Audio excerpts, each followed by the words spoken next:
we'll Hmm. have the mothers. We'll have the mothers. It just impacted me so deeply.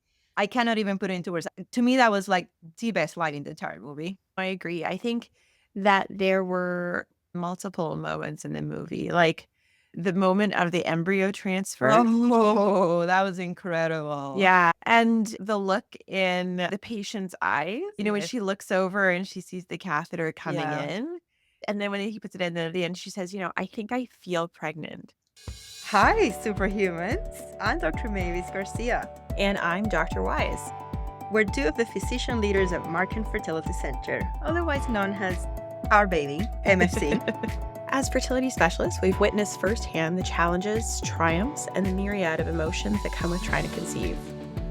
Whether you're just starting to think about having a baby, actively trying, or facing challenges along the way, My Fertility Podcast will be your go-to resource for honest conversations and a supportive community. So grab a cup of coffee or tea and settle in, and let's demystify the world of fertility together.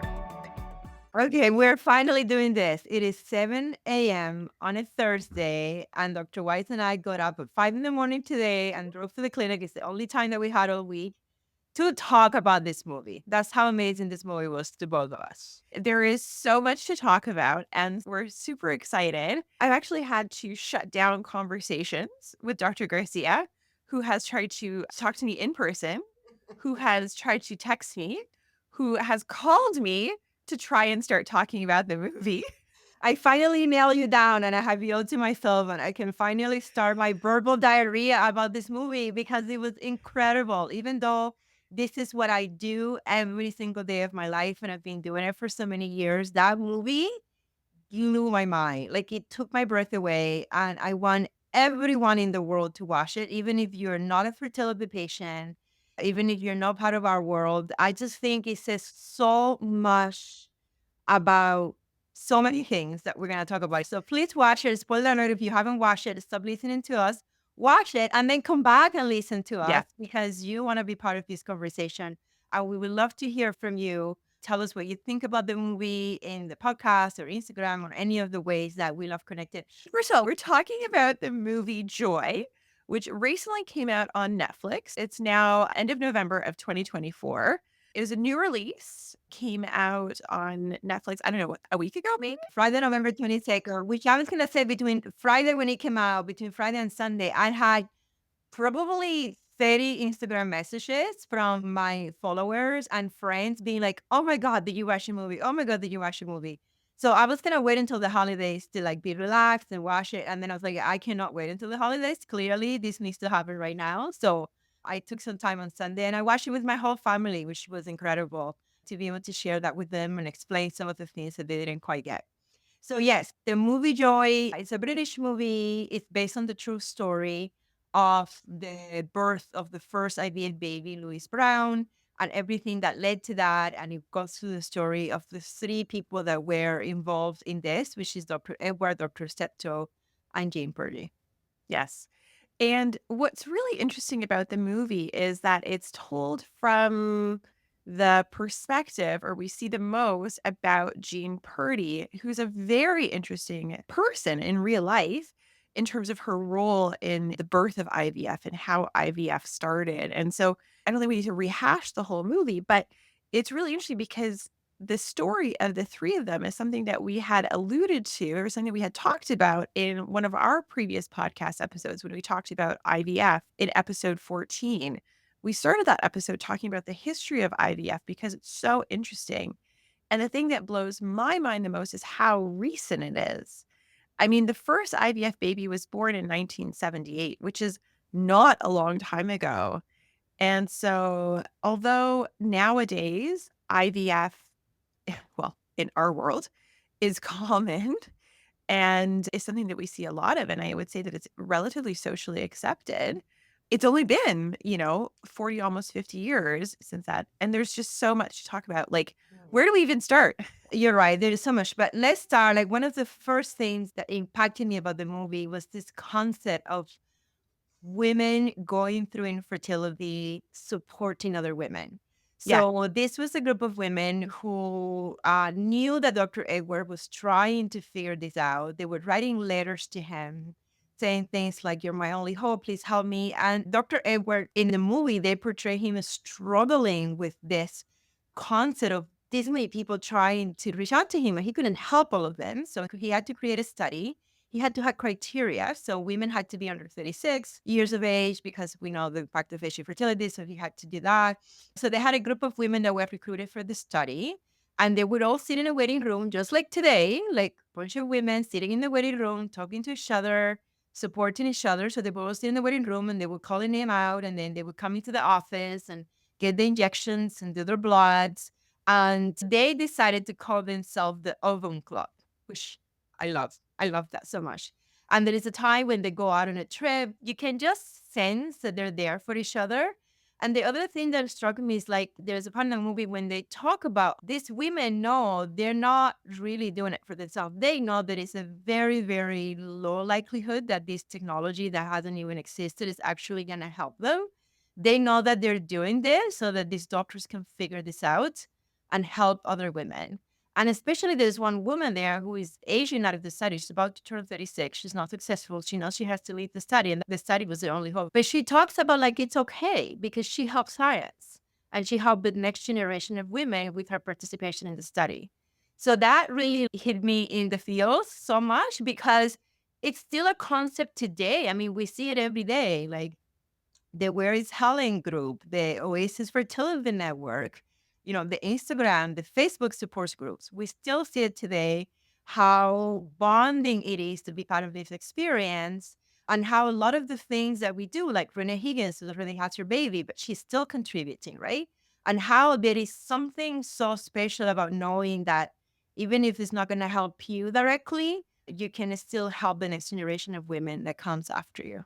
Yeah, you know what? I think that the Ovum Club was a beautiful thing. And I was just so struck by how much things have progressed and changed, but how much things are still kind of the same in the sense that, yeah, there was this group of women sitting in the waiting room, they're chit-chatting with each other. I was doing procedures yesterday, IUIs or transfers, everything.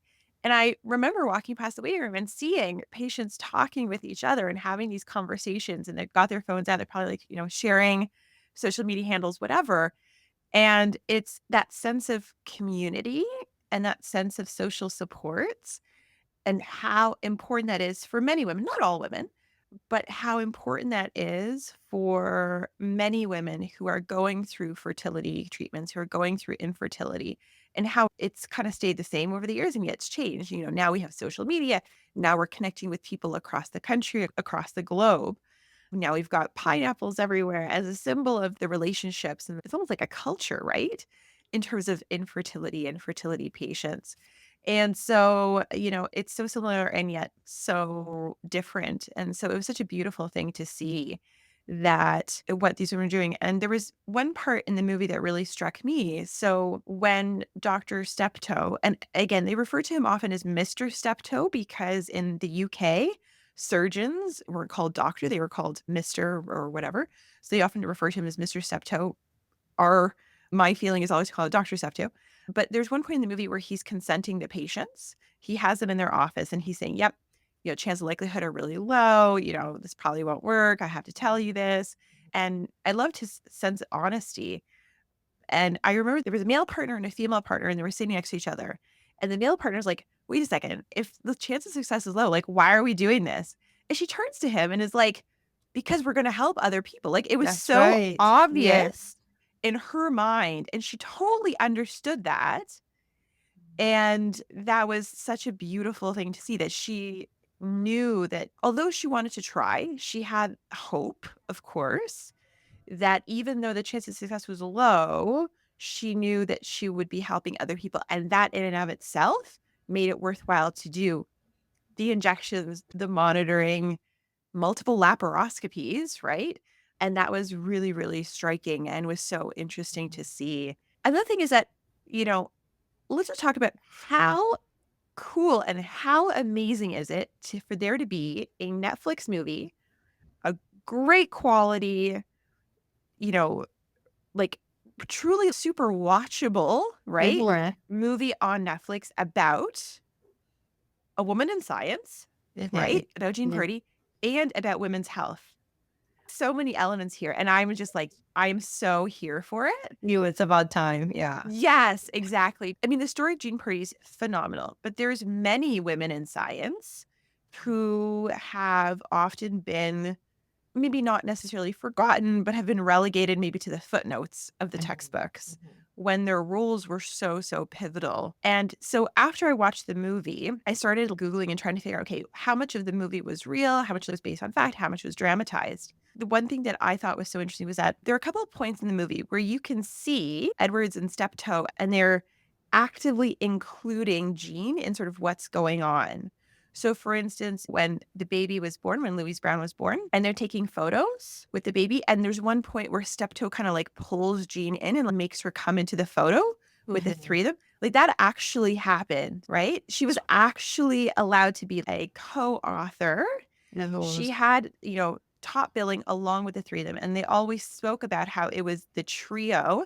They themselves always talked about it was the three of them that came up with this. It was not just the two, the researcher and the clinician. And that is like so remarkable and so beautiful and something to see. Yeah. And as a matter of fact, when I was researching episode 14, I read about this, that the original plaque was elected in 1982 and it did not include her name. And Dr. Edwards was writing letter after letter after letter saying, this is wrong, this is wrong, this is wrong. You have to include her. And in his own words, without her, quite simply, this wouldn't have happened. That's exactly what he wrote in the letter. And it wasn't until 2015, 2015, that they actually acknowledged that she had a significant contribution and removed the old plaque and put a new plaque that had her name on it. Yeah. And that was a really beautiful moment to see, of course. And then, the story of Jean Purdy is... And I love that the movie centers so much around her. Yeah. Right? Yeah, absolutely. The story of Jean Purdy is really remarkable. And it's so sad that she passed away at the age of 39 because of melanoma. She never won the Nobel Prize. The Nobel Prize, they don't reward it to people who have passed away.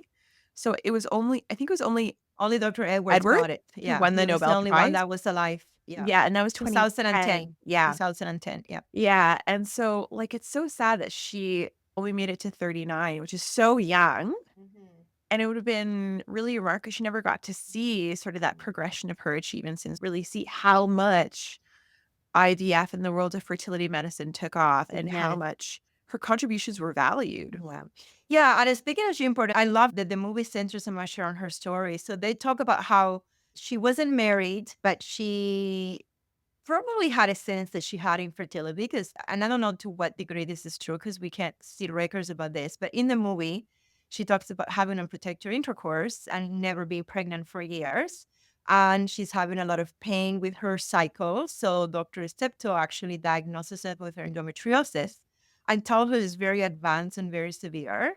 And then Jean Purdy says, well, but with this new technology that we're doing, maybe. And he said, no, I don't think so, even if this works.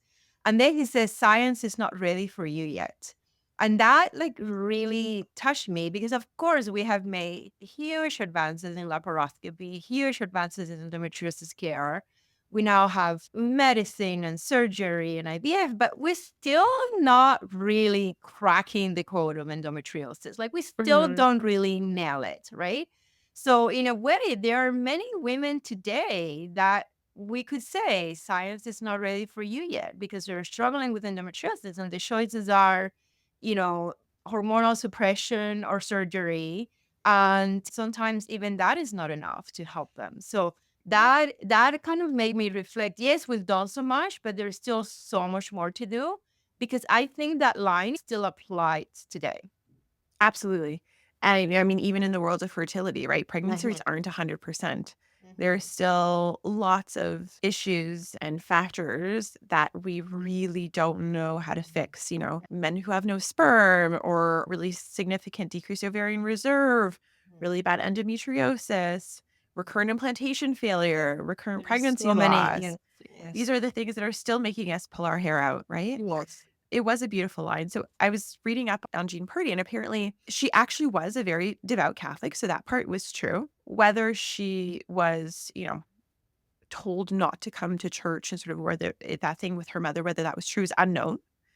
But she was a very, very private person because, again, this is in the 70s. So there's many people who are alive now who worked with them, who knew these people. And so, they're kind of now being interviewed more now that the movie has come out. So she was apparently a very private person. So they don't know if she had endometriosis or not. However, it was known that she would have these bouts of severe, significant pain that even would require hospital admission. She never had children. She did not marry.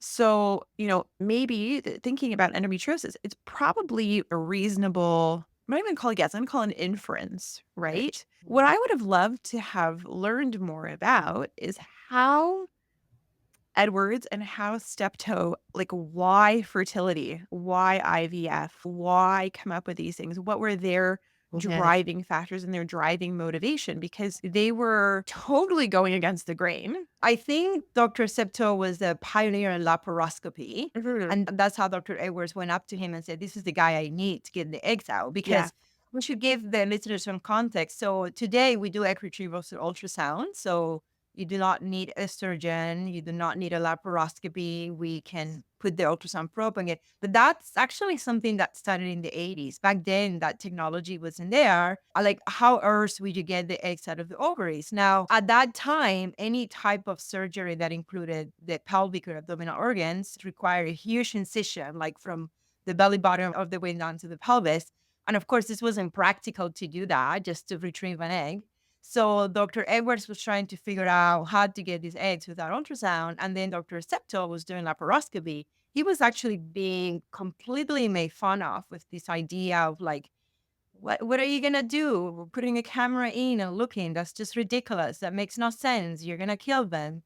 But Dr. Septo was really a pioneer, and he was treating women with endometriosis in a minimally invasive way. He had this technology where you can make a little incision and look inside. So that's what drew Dr. Edwards to him, to helping get the eggs out in a way that wasn't going to impact the women significantly. And I think Dr. Edwards before that was just that he was a reproductive biologist. So he was already working on animal models and trying to figure out the concept of doing IVF in a lab with animals, and he was just now wanting to apply that to women. In his own words, he said, infertility is a disease. Like back then, even today, people don't get this concept. Yeah. And he was trying to tell them it's a disease, like heart disease, like cancer, like any other disease in medicine that we go out of our way and we expect our physicians and scientists to sit down and figure out.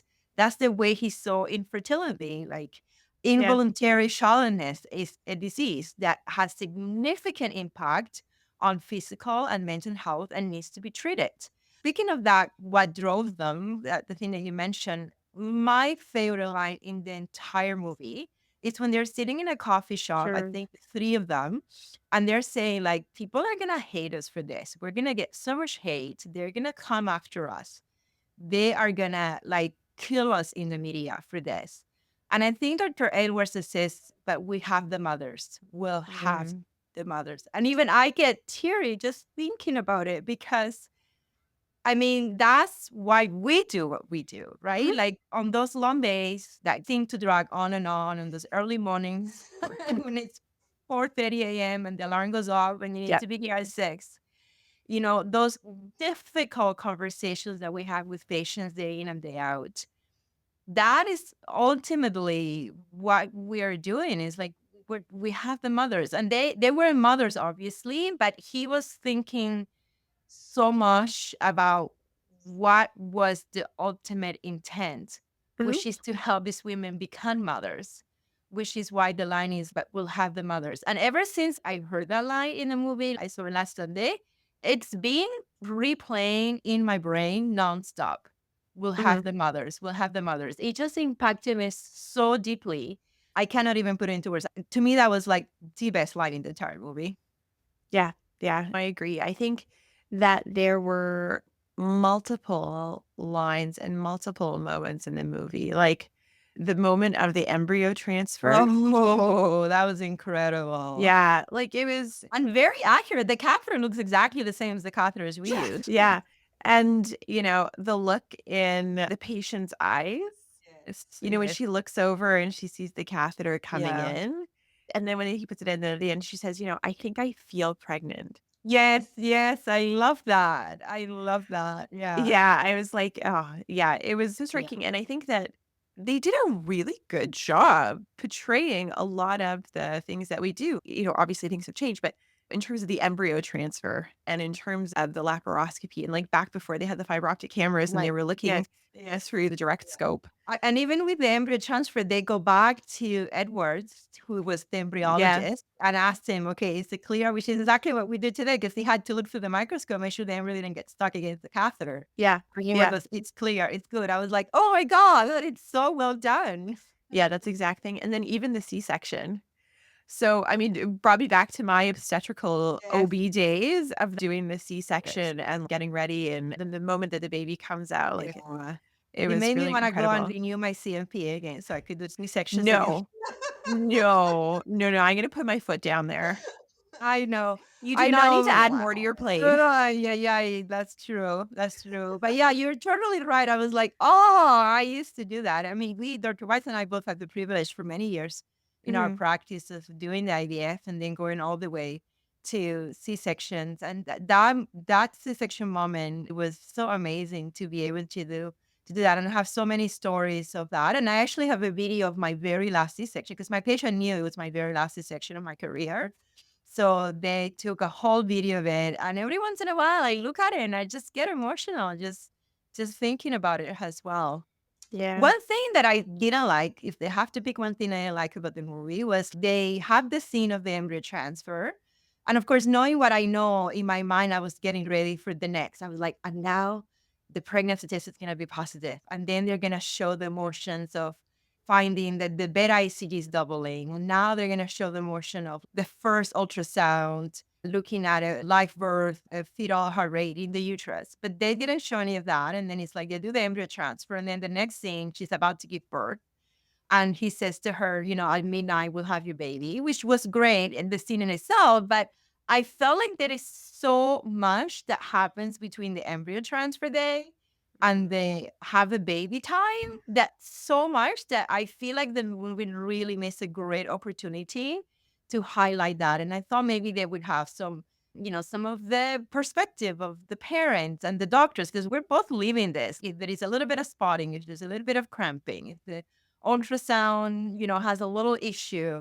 These are 9 months that you are in pins and needles waiting for Yeah. this moment, and they didn't highlight any of that. So I feel like he missed an opportunity to do that, and I would have liked to see more of that. I agree. I mean, I think that many fertility patients feel like as soon as the beta is positive, everything is good. It's like you've done the thing, but it's really not the case. And we see it day in and day out. People get the positive beta, and then it's like the second beta, and then it's the first ultrasound, and then it's like the next viability ultrasound, and then the NT scan and all these other things. And that getting to that positive beta is just one step, and there's still so many more steps to go before everybody breathes a collective sigh of relief, right? On the flip side, though, I mean, then this movie would have been like 3 hours, right? I'm not even sure if I would have been able to sit through a 3-hour movie. But, one thing that I would have loved to have seen them kind of flesh out a little bit more was what happened after. So the baby's born. Great. Awesome. What was that like for the parents, in terms of the media and the backlash and all of that? I mean, that would have been interesting, is sort of how that kind of came to be. And then the development of the first IVF center. So Bourne Hall, which was founded by Edward Steptoe and Jean Purdy as well, how that came to be, because doing this in this sort of back hallway of this old hospital and then going on to open the first IVF clinic, that's a huge leap now, right?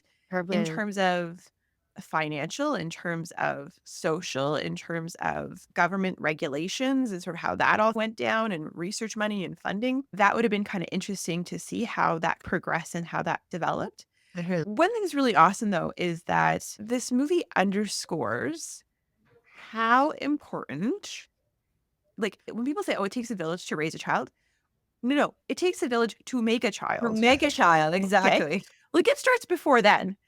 And it goes to show you that you need the scientist, you need the physician, and you need the nurse, Yes. right? Because Jean Purdy was the first IVF nurse slash embryologist, right? And it goes to show you how important the role is for nursing and for embryology in the world of IVF. Without them, the physicians can do all the funky things with a laparoscopy, but like you're getting nowhere, right? That's right. And Exactly. how important it is everybody's role within IVF. And that has not changed. We rely so much on the nurses and the embryologists that we can't do anything without everyone. And I thought it was really beautiful how the movie highlighted that and how the fancy scientist and the fancy physician really worked hard to highlight the reputation and the importance of all of these other people. So again, I was reading about the real people, the matron. Yes. So that was actually a great character. that was actually a real person as well. Within the context of this, that there was this matron who helped with all of this and who was also a key figure in this. So that was also based on a real person. They changed the character a little bit, but again, like it just kind of goes to show you how important all those support people are and how much it took so many people's dedications, checking urine LHs every 3 hours, doing laparoscopies in the middle of the night to be able to get the eggs. Because although they had medications to stimulate the ovaries, they did not have medications to prevent ovulation. And as anybody who's, done IVF and maybe has had premature ovulation knows, it can be like trying to stop a speeding train, right? And we're in a very good place now where we have medications that work pretty well. Not Not 100% of the time. Not but 100%. They work pretty well. They were pretty good. Yeah. But if you don't have that, if that LH is surging, like you got to get the egg out regardless of what time it is. I think there are even still some of the more senior REI physicians currently practicing still have stories about those days of doing laparoscopies in the middle of the night. Dr. Vero told me those stories. He was one of those. He's now retired, but yeah, that's how he practiced when he started. Yeah, because that was in the 80s. That was the thing. Yeah. That was not that long ago. Yeah. Speaking of the matron, another scene that I thought it was very powerful and very timely was the time when Jean Purdy was a Catholic and they saw her struggle with her faith and the fact that she was really wanting to help fertility care of women with infertility. And she really believes this was important. And she said, it's not different than fixing a broken bone, and in her own words, putting false teeth and using, she called it spectacles. We call them glasses. Right? I mean, it's a British movie. But she really struggled with this concept. And there was a time when she learns that Dr. Stepstock was performing abortions. And she has this conversation with the matron, like she was horrified. Like, what do you mean we're trying to create life and make babies, but he's performing abortions? And the matron says, no, what we're doing is giving women choice. And that's what it's all about. It's about choice. And that was so well done because unfortunately, we're still having this argument today in today's world about what choice is and what body autonomy is and how it is so important for women to have the choice of having children if they can, IVF, but also not having children if they don't want to, like contraception and abortion and all the other things. And this is not about, this is not an abortion debate that we're trying to have, but it's just that it highlights the concept of choice and body autonomy that is still so present today and is still controversial today when really in my mind it shouldn't be. It's so timely for sure. And it's the way that she delivered that line. And it was just like a mic drop moment. That's right. Right? That's right. Was fantastic. Was so good. That's right. Another one, Great speaking movie. of Jean Purdy and the role of a nurse, it reminded me of this scene when there is one of the people in the study that had a negative test. And Dr. Edward Steptoe is like, oh, her test is negative. And it was Jean Purdy, her role as a nurse, who is like, I have to go and tell her. Yeah. And they actually saw the scene of her sitting down with this person and telling her, and you don't really know, I mean, there were no words, but you could sense the heaviness of the scene, and especially having been in that situation more times than I would like to be personally and professionally. I mean, being the recipient of negative news and also giving those negative news, that really touched me as well. That Mhm. the movie was highlighting on the success of this final person, like the birth of Louise Brown. Leslie Brown was her mother, but it really did a good job also talking about all the failures that led to that success. And Yeah. they spend the time to have one scene to show what it's like giving somebody the negative results and things. And there was an scene with the ectopic as well, a woman that was Yeah. losing her pregnancy because of an ectopic. So I really love that they didn't all concentrate on the end. They actually highlighted the struggle of the women that actually didn't end up being successful in the program. And speaking of that, the final statistics of that program was 236 women, 5 pregnancies, and 2 live births. Louise Brown and then Alistair came, the baby boy came after. It shows the tenacity of the doctors and the tenacity of the patients, knowing that it was going to be hundreds before one of them was going to make it. And Yeah. also goes to show how much things have changed, Mhm. right? You know, pregnancy rates are significantly better. I mean, they're not 100%.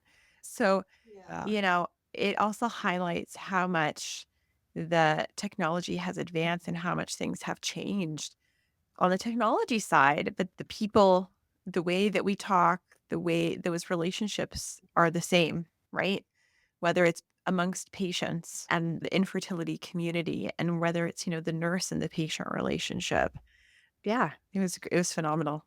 Another thing that was central in the movie, and we have touched upon in this conversation, but I think it deserves a full on, head on discussion, is the concept of how much criticism was happening at the time and how much backlash they had to face in order to do this. And unfortunately, even though now IVF is, let's call it common practice, and I think about 12 million babies have been born through IVF Yeah. since that time. I mean, that criticism is still there. Like you can still hear it in the background. I mean, at the time, the criticism was like they were calling him Dr. Frankenstein because they thought he was crazy. They compared him to Dr. Mengele, a Nazi doctor. Yeah. Like it's not even the same thing. There was a debate, which was true, between him and Dr. Watson. Dr. Watson is a prominent scientist, Nobel Prize winner. He discovered the DNA. Like the Yeah. guy who discovered the DNA was having a problem with fertilization outside the uterus and IVF. And Dr. Edwards said it brilliantly. He said, the discovery of DNA is amazing and it's going to do so many things for science and medicine, but it can also be used for evil, right? Yeah. Like every discovery, it can have the potential of one versus the other. It's like biological weapons. Like, yeah, they're terrible, but they're on the basis of all the science and all the things that we know about virus and bacteria and Yeah. antibodies and how we replicate and all the things. It blew my mind that somebody like Dr. Watson, who was clearly like a prominent mind at the time and a brilliant scientist, even somebody like him was having a hard time understanding the importance of this disease. And it goes back to what many people still believe today, that infertility is not a disease. And it's Yeah. not the same thing as cancer or heart disease. And that the fact that we still feel that way today, it makes me angry, so many years after that. And that criticism, even though it's not as loud and as prominent as it was at the time, we still see it in commentaries, in comments from friends, in the way that we fund fertility care in many Mhm. countries. I think, I mean, people sometimes, I guess, they criticize what they don't understand. I think if you've never been through infertility, we were having a conversation yesterday. I was at a meeting with Fertility Friends Foundation. She reminds me I have to tell you something about them, something very important. We were talking about the fact that sometimes people just don't get it. They just don't get what it does to a person, to a human, Mhm. to have infertility, to have this disease called infertility. They see them going around the world doing their things. A person with cancer, you imagine them sick and pale and losing their hair. A person that has heart disease, you imagine them in a hospital bed with tubes. But a person with infertility, they look normal to you. They go around Yep. the world normal. So it's hard sometimes if you don't know somebody like that, if you haven't been through that, it's hard for people to understand how much of a disease this is and how impactful it can be. And I think that lack of understanding that was present then, that was making their research so difficult to be funded and was giving them so much criticism, unfortunately, that lack of understanding is still present today. It is. And also that kind of fear and anxiety around IVF. I mean, with 12 million babies being born of IVF, we know a lot about babies that are born from IVF. Yes. I can guarantee that you've encountered someone who is born via IVF in some way. And it is still very pervasive in the culture that IVF is somehow like not natural and that is somehow not good. Pregnancy by IVF is somehow lesser, or it's like a bad thing, or it's a dangerous thing. I mean, certainly there are people who get pregnant the conventional way and they can still have high risk pregnancies. People get pregnant by IVF can have high risk pregnancies. But, at the end of the day, we know a lot, and yet there's still so much that people are fearful of. When we have discussions with patients, you want to do IUI, do IVF, and they're like, well, it's more natural, right? That one's always a tough one for me because I don't even know what that means, more natural or less natural, whether that really is so important or not. I mean, as you alluded to earlier, if somebody has a vision problem, you wear glasses, nobody's like, well, that's not natural. Yes. I want to do something more natural. Like, yeah, That if you is, break a bone, you don't say, well, that was natural. I guess I should die at age 20 from a broken bone. exactly. And you don't try and fix the bone naturally. You're going to be like, yeah, I'm going to do the thing, the casting or surgery or whatever the case may be, right? And then always that concern about, is the baby going to be okay? Is the baby going to be okay? And on one hand, I can completely understand. I think that anybody who is a potential parent, they're already thinking about the well-being of their child as number one priority, right? This is a very beautiful thing to see. But at the same time, because we've had so many babies born from IVF, the fact that we're still kind of questioning, are these babies going to be normal, quote unquote, or not, it was interesting, right? That hasn't changed. Speaking of the mothers, we do need to get back to our patients. What do you mean? We can't just rewatch the movie today? I thought that's what we were doing. After this, we're just going to watch it again. We are going to help our patients today. I could talk about this forever, but I do think we need to wrap up. It had to be so catharsic for me to be able to finally nail it down and have this conversation, and even more to share with the world. And I'm really hoping that people reach out to us with comments and their thoughts. And I'm so curious to hear if other people interpret the movie the same way that we did, because obviously we're in this field. So it'd be really interesting to hear from people who are not necessarily in the field or who are part of our world, but they're not fertility doctors, to see what they think. I do want to say something really important. If you watch a movie and you get super inspired, there is an opportunity to give back to the fertility world. And this opportunity is through Fertility Friends Foundation. This episode is being released today on December 3rd. It is Giving Tuesday. And the Fertility Friends Foundation has a campaign where you can make a donation to honor someone. It could be in the name of someone who's helped you conceive, or it could be you donating to honor someone who's had difficulty conceiving. So when you make a donation of any amount, the person that you're donating in the name of is going to get a receipt saying, this person have made a donation in your name, which I think it would be so special and such a good way to expand of this kind of community that we got from the Oval Club. So if the movie inspire you, or even if you haven't watched the movie, certainly check out Fertility Friends Foundation and Giving Tuesday.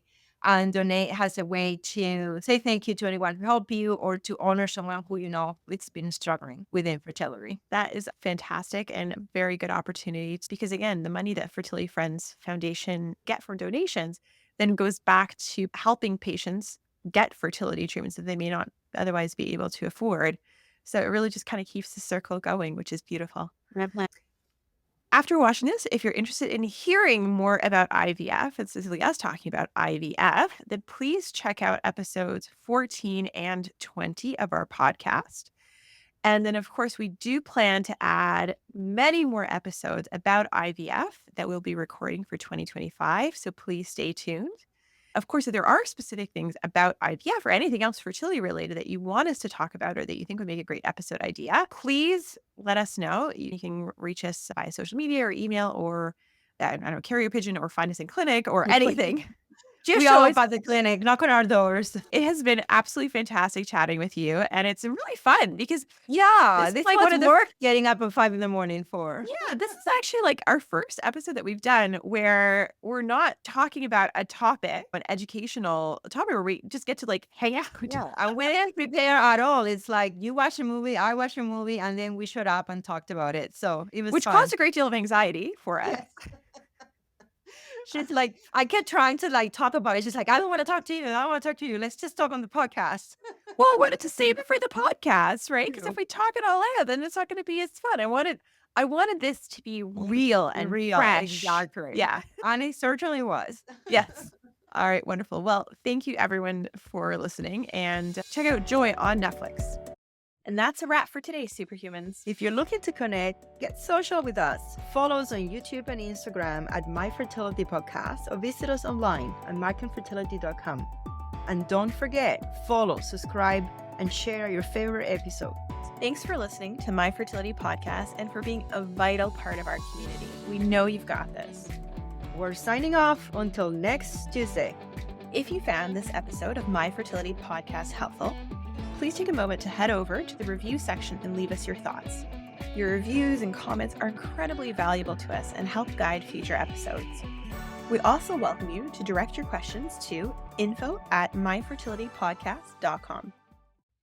My Fertility Podcast is produced by Rabbit Media Inc. in conjunction with Dr. Garcia and Dr. Weiss. Music from Mix Kit Raising Me Higher by Ajay Stelino. My Fertility Podcast is not intended to replace any type or variation thereof professional medical, health, or legal advice, nor should the content be taken as medical advice. Please contact your primary healthcare professional regarding any medical questions you may have. The information presented in this podcast is based on the knowledge and understanding of the host at the time of recording. Medical knowledge is constantly evolving, and new research may change the understanding of health-related topics. While we strive to provide accurate and up-to-date information, we do not guarantee the completeness, accuracy, or timeliness of the content. The views expressed in this podcast by guests are not those of the host or the management. This podcast is not intended to impose any type of discrimination. My Fertility Podcast and its management are not responsible for any losses, damages, or liabilities that may arise from the use of this podcast.